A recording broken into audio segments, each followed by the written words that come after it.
Okay, we are at the 2016 Klamath Falls, Oregon Foray, #1. Name where you're from. Josh from San Diego. This is Foray number 5, and I'm a lifetime member. All right, we have fun, don't we? Oh yeah. Geneva, Independence, Oregon, first time. All right. Dana, Gold Hill, Oregon, first time. Okay, and first time with me, but also first time finding morels. No. Okay. First foray. If you that's also mention that too. If you have never found a morel before. Mark Hansen, Independence, Oregon, first time hunting morels. All right, so we got to get you onto some. We got a few that's got to lose their morel virginity today. So. Right. Frank Hart, Santa Clara, California. I'm a lifetime member, and this is about the 6th one I've been hunting. All right. Maggie Miller, Redmond, Oregon. This will be the first time we'll actually find some. Okay. Tim Miller, I belong to Maggie, Redmond, Oregon. We've been out 3 times, never found one yet, so we're looking forward to it. Except in the landscaping, that doesn't count. That's right, landscaping. Dean Loader, Klamath Falls, Oregon, first foray, long-time hunter. Okay. Ditto, except my name is different. My name is Martha Brunnemer. I live here in Klamath Falls. Okie dokie. Chris and Michelle from Napa Valley. Well, same thing. Are you guys twins from another mother or something? Kinda, yeah, Okay. we can And say your that. dog's name? Kendall Bandal. Hey, Kendall. Hi, I'm Janet, and I'm from Redmond, Oregon, and my third foray. All right. Kathy Nagai. I met Janet on my first foray in Springfield. Sisters, and we've been friends ever since. This is my fifth foray with Chris. All right. Way to go. Lifetime member. Now both lifetimers, and we have a lot of fun, huh? Lifetime, yes. And yeah, I'll talk about that. We've made some amazing friendships on these forays for sure. I'm Allison Holcroft from Los Angeles. This is my second foray. First time hunting morels. So we got two George more to lose their virginity. Yeah, but this is our second foray, but we're in it for life, you know. All right. And, you went on one in California in January, and it just hooked you. Yeah, that's right. Yep, it's like a treble hook on a school of fish. That's right. All right, well, let's go out there and have some fun. Morel. Hello, name where you're from. Jason, right here in Klamath Falls. And we got your son back after 6 years. Yep, Gabe here, Klamath Falls as well. All right, been AWOL for 6 years, but you've grown about 1.5 feet at least. Yeah, I'm pretty big now. All right, good to see you. Yep.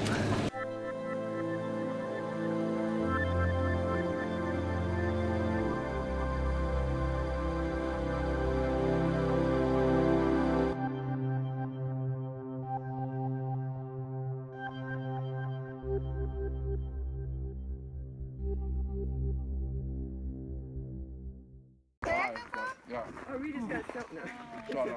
What do you know what they are? Two more. Two. Did anybody find more? Oh, we got 2 little babies. It's just too high here. Oh, yeah. If you see if you see the pile, I got them separated. Yeah, so we got a bunch. All right, go ahead. So this is a good indicator of morel time when the trillium starts blooming. I did see 3 or 4 blooming. This is snow trillium. It's the earliest blooming trillium.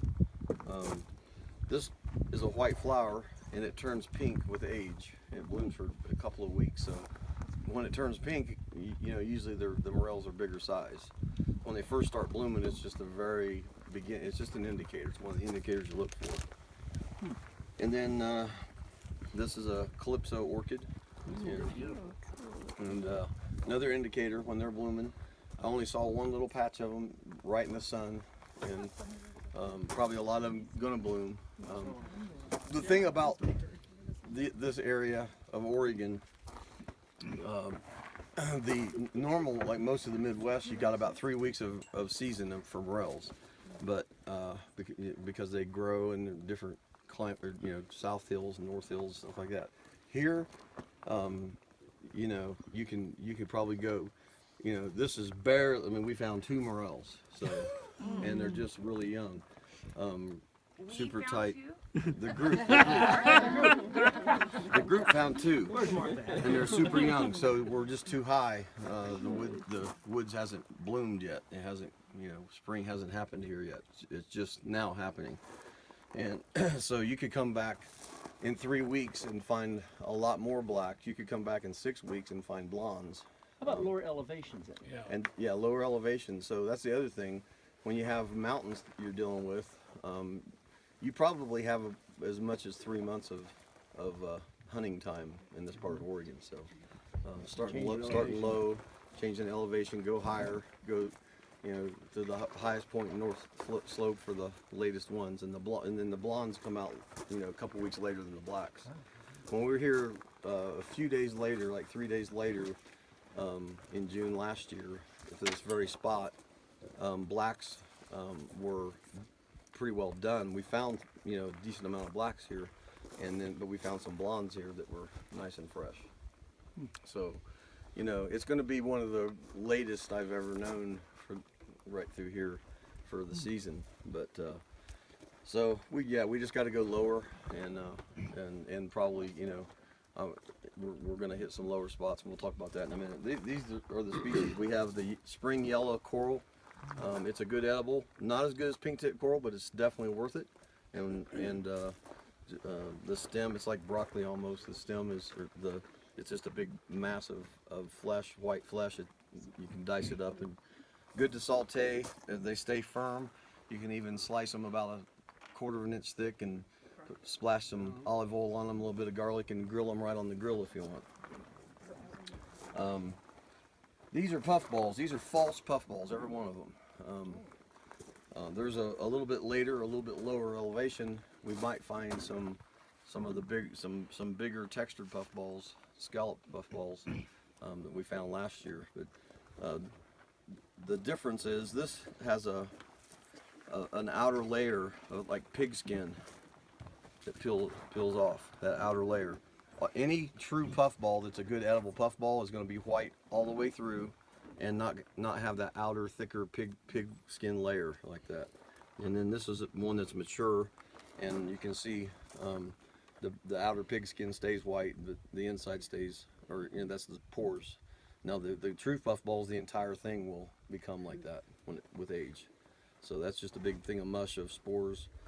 These are mildly poisonous, so you want to make sure you have the right kind of puffball. So just no outer layer on there like that.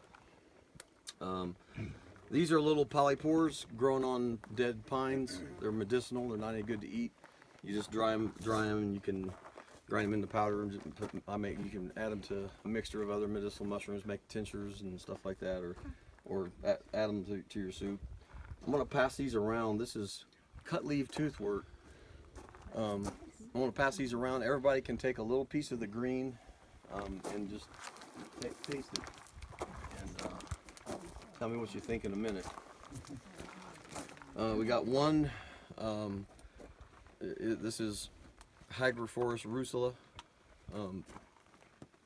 It's actually it's in the waxy cap family. It's like a cross between rusula and waxy cap. It's a good edible.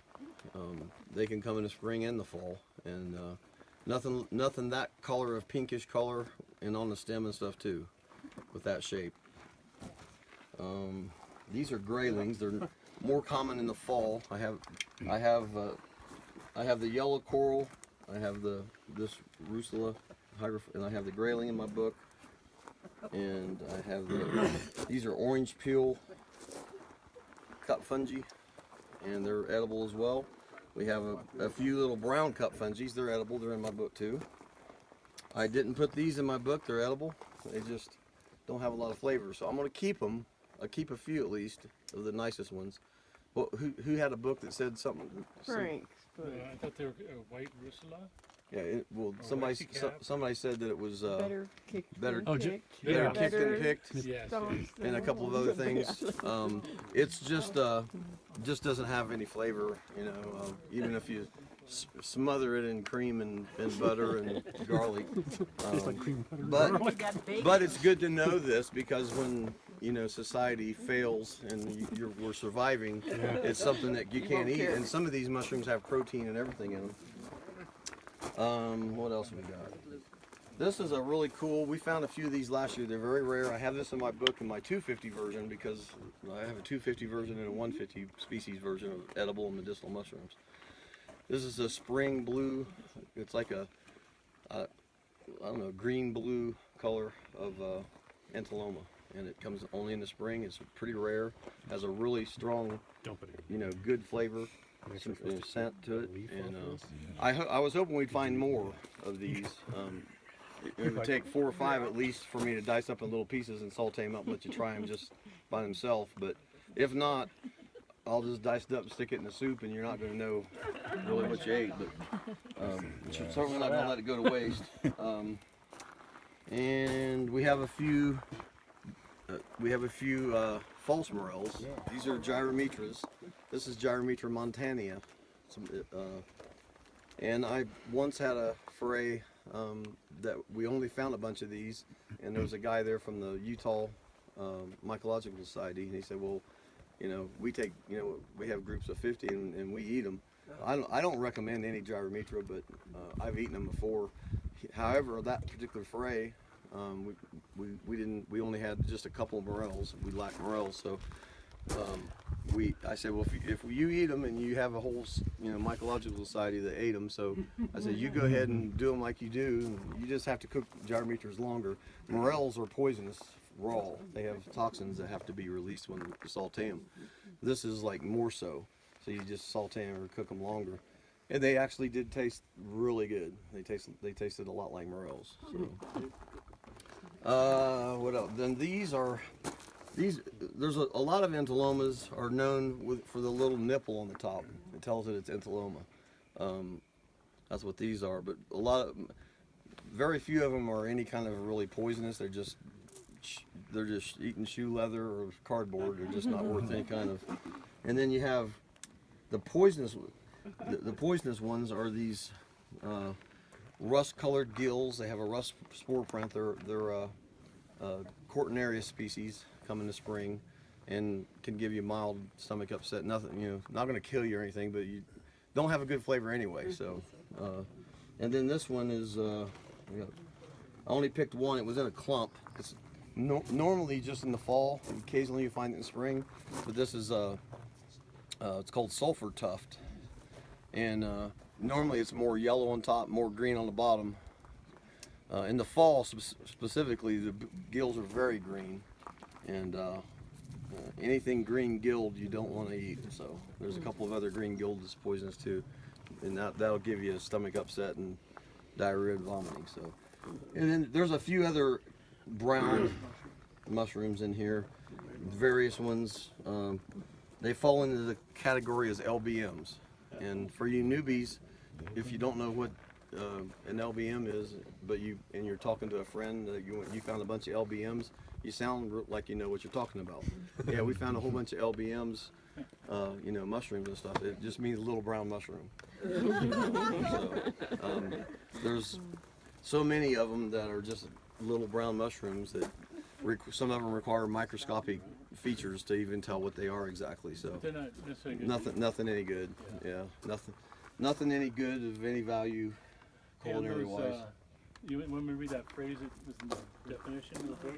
Yeah, this is it. It says they have a host of unflattering, even hostile characterizations, such as so large, so mediocre, better kicked than picked, better punted than hunted, and better trampled than sampled. Okay. But if we're trying to survive, you guys know that is an edible that comes in the spring. This one I do not know off the top of my head. It looks like it was growing from wood, so I'm thinking it's some kind of brown mycena. Probably, I'm sure it's easily identified with the yellow stem, brown cap, and the shape of the cap and everything. I don't know who said it, but I know what it is. Yep. It's an LBM. It falls into the LBM category. It's definitely not anything good to eat or anything. It's probably a mycena, is a genus. It's probably very easy to identify, but nothing good to eat. And so we're going to go hit lower elevations, and you guys, some of you that tried the little piece of green, what it tastes like? Disgusting. Whatever the flavor was like. It has a horseradish slight horseradish. I love horseradish. It didn't taste like horseradish to me. I didn't get a taste. It's tooth work. Somebody's dog might have peed on the leaf that I had. Where is she? It's tooth work. Just the green. Yeah, I tried the green. I didn't taste it. It wasn't enough to really. It's not come out very much yet. The leaves will get a lot bigger, but it has a little horseradish flavor. It's a good green to put in a salad or something like that. Perfect coral right there. Here's a knife.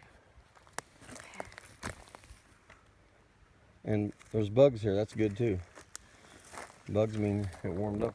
You know those truffle flies? You ever see clusters of those things? Yes. Yep. Yeah, those are prime right there. You can kind of just pull them up and then just trim the dirt off of them. Because all of the base is good. It's just a big white mass. Nice. I'm glad I didn't step in them. You got 7. It's all in one clump. One big clump. Yep. They're beautiful. Beautiful mushroom. Nice. Oh, you Nice. picked them? Very nice. Oh yeah. Oh, Maggie, we were coming to look. Oh wow. Here, I'm gonna get a picture of you, honey. Yes. Yeah, I get a whole.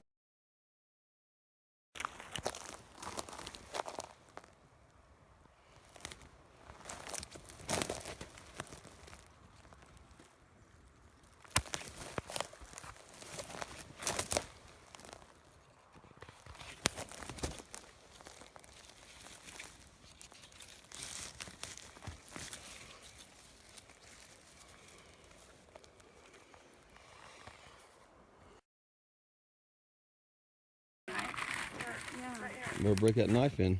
I will. Oh, you got it by Smith & Wesson. So we're not using these guys? No, that's a neat plant, but not edible.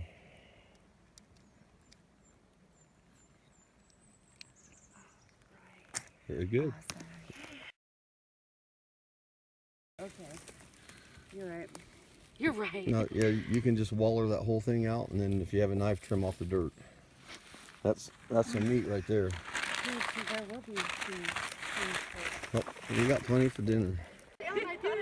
All right, nobody was even close to you. You lost your Morel virginity. I sure did. Found 7. I got some In coral. one clump. All in one clump. Got some coral. Very good. Just amazing. All right. All right, George. We can stick them in the basket over here. I knew nobody would top mine. What was yours? Mine's big. Oh, nice. Yeah, this one was just standing. You're in. All right, we got 2 more that lost their Morel virginity today. All on their own. That's awesome. It's like gold. Actually,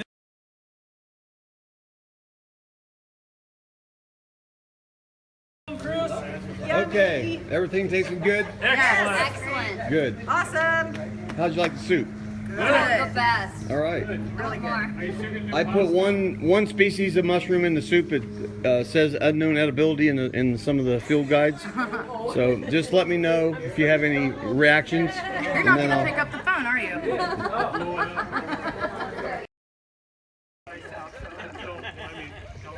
Everybody say mother load. Hurry up!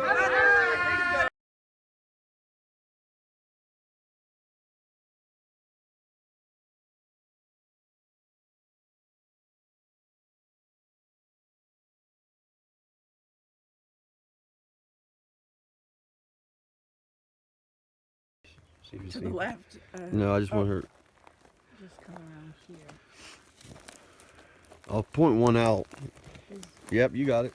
Wow. You found it. Whoa! I think it's twins. There's a little one right here. Right there. Too. Oh my goodness. Yep. I think that's twins. It's either that or a real odd shaped one.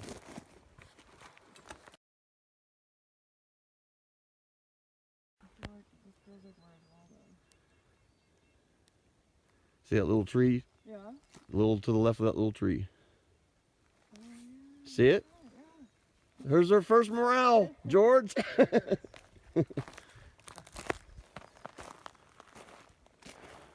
There you go. Got it documented. See, he's standing right over it. Yeah. Good boy, Fisher. Let him smell it just to. Yeah.